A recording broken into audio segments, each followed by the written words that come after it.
पूर्वतन सरपंच को हत्या घटनार पर्दाफाश। कोरापुट जिला नारायणपाटना ब्लॉक तल गुमांडी पंचायत पूर्वतन सरपंच सिंगुरु ताड़िंगी हत्या घटनार 10 मास बीतीजिबा परे तार पर्दाफाश करिछि नारायणपाटना पुलिस।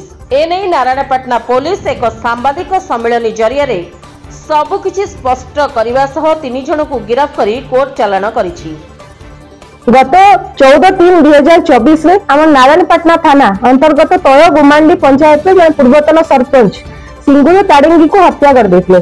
तांको मध्ये निर्मम भावे हत्या करिकि जो थिले अभियुक्त माने सेने तांको गोटे गातरे पोती देथिले। तो सेही घटना में छानबीन स्टार्ट करथिलु।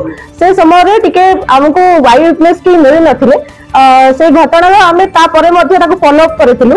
आमे फॉर्चुनेटली वर्तमान आमको जने आई विटनेस तांकर मिल जाइछ। घर अछि ऊपर गुमांडी जे कि सेदिन साग तोड़िबा को जाइथिले। जो टाइम में साग तोड़िथिले से टाइम रे 3 जण अभियुक्त जे मानक ना अछि ताड़िंगी केतु मासुदु ताड़िंगी और कमिटी ताड़िंगी से माने मध्ये जे हम डिसिस्ट अछंती तांकर रिलेटिव थिले। से माने सेदिन तांको निर्मम भावे हत्या करथिले।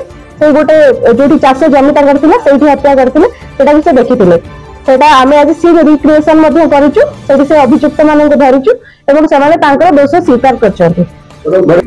आज्ञा हत्यार कारण आमे जहा तांको स्पष्ट करिचु। एटा गोटे लैंड डिस्प्यूट थिला। तांको भितर पूर्वरु जमी विवाद थिला।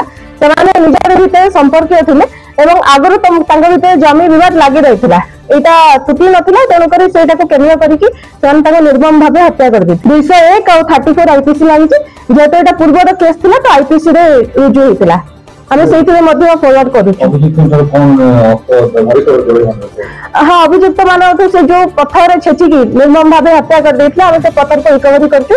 से पत्थर मध्ये ब्लड लागि डिसीज कर सेटा मध्ये हमें सीज करछु। तांकर वेयरिंग अपीयरेंस मध्ये हमें सीज करछु। प्लस हम पाखरे स्टेटमेंट अछि जे आई विटनेस छन्ते तांकर स्टेटमेंट अछि। ए सब एविडेंस को भित्ति करी कि हमें तांको आज कोर्ट फॉरवर्ड करछु। एही घटना एक जमी जमा घटना को नहीं घटिथिबा एसडीपीओ मनोव्रता शतपथी स्पष्ट करिसंती।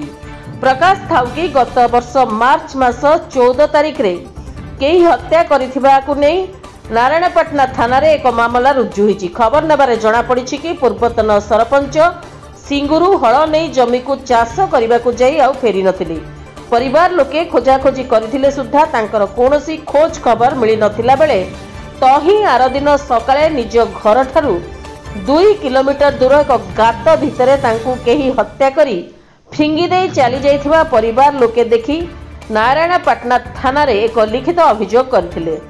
हेले सही समय रे नारायणपाटना थाना अधिकारी कोनोसी तदंत न करी एक मामला रुजु करी चुपचाप बसी पड़िथिले। परिवार वर्ग बार बार थाना को दौड़ी दौड़ी नयांत होई भगवान को भरोसा रे रही जाइथिले। वर्तमान नारायणपाटना थाना रे नूतन थाना अधिकारी प्रमोद नायक जोगदे समस्त पुराना फाइल देखि एही घटना को गुरुत्वर सह नहीं तार पर्दाफाश करिथिबारु मृत पूर्वतन सरपंचक परिवार खुशी व्यक्त करी डेरी रे हेउ पछे आमको उचित न्याय मिलिछि बोली प्रकाश करिसंती। नारायणपाटना निरंजन सुबुद्धिंक सह राजेश लोहांक रिपोर्ट रिपब्लिक ओडिशा साधारण लोकंक स्वर।